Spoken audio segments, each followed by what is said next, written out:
Hello and welcome to another 5-minute webinar. I am your host, Adam Jolly. Please be sure to tweet your questions and comments to hashtag 5minutes. Our presenter today is Gerald Kraft. Gerald, what is your big idea? My big idea is going to be how to waterproof a jacket. So the big idea is just keeping you dry and comfortable outdoors. So today I'm going to provide some tips and tricks on restoring your water repellency, and I'm also going to talk about the types of fabrics that you can waterproof in the first place. So let's just go ahead and talk about some of the different types of fabrics that you can even restore water repellency on in the first place. So you're going to have your best luck waterproofing synthetic type fabrics. Those are going to be your nylons, your polyesters, and your acrylics. The types of fabrics that aren't necessarily going to be good to waterproof are going to be natural fabrics, things like cotton, hemp, or linen.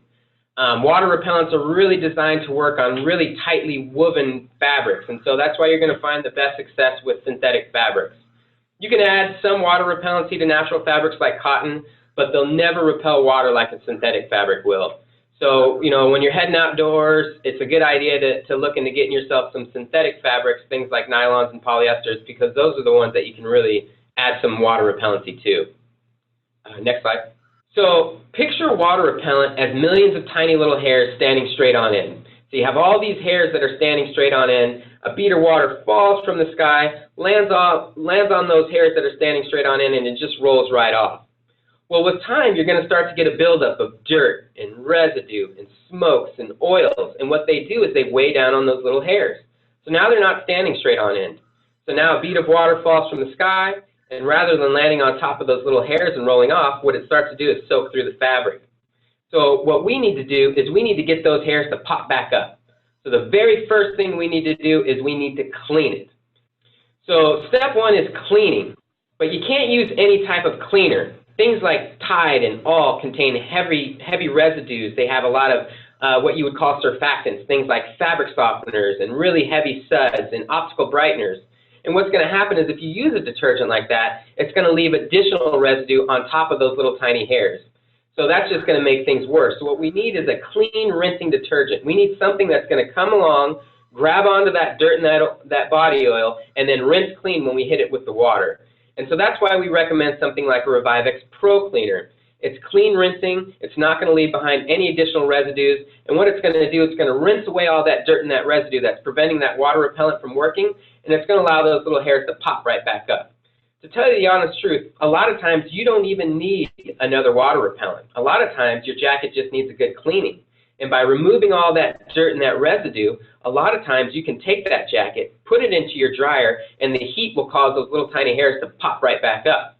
So it's essential that you clean your jacket with a clean rinsing detergent before anything else. As a matter of fact, a lot of times that's all the garment needs. It doesn't even need a secondary treatment. It just needs a good cleaning and a little bit of heat to revive those little tiny hairs.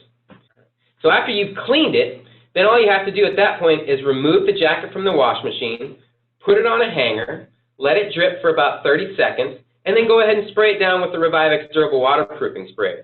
You'll really want to focus on those shoulders and the hood areas because those areas tend to see a great deal of rain. They also tend to see a lot of abrasion. So go ahead and focus heavily on those areas.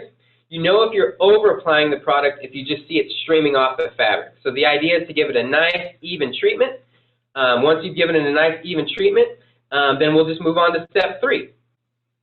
So once you've sprayed that thing down really well, then the next thing we need to do is we need to set it into the fabric. The best way to do that is just to put it into the dryer and dry according to what the manufacturer recommends. Now, not all coats can be dried in the dryer. So the nice thing about Revivex Durable Waterproofing Spray is you can let it set into the fabric if you just let it air dry for 48 hours. So the final step is to dry that thing in the dryer machine or to give it 48 hours to air dry. You can also use an iron or a blow dryer to set it into the fabric with heat as well. And that's essentially it. Once you pull that thing out of the dryer, you should notice that water repellency will be restored. What I recommend is take a little bit of water, sprinkle it on the fabric, and you should just see water beating up and rolling off. The reason we're doing this is because regular maintenance is going to extend the life of your outdoor gear. Regular cleaning, keeping up with the maintenance, it just means that that piece of gear is going to last that much longer. And the last thing is you're much more comfortable when you're outside and you're not wet and cold. So by treating your jacket and keeping it waterproof, you're going to stay dry, you're going to stay comfortable, and you're going to have much more fun outdoors. And that's it. All right. Awesome. Well, that's all we have for today. Again, please be sure to tweet your questions and comments to #5minutes. Gerald, thank you so much for joining us. Thanks for having me.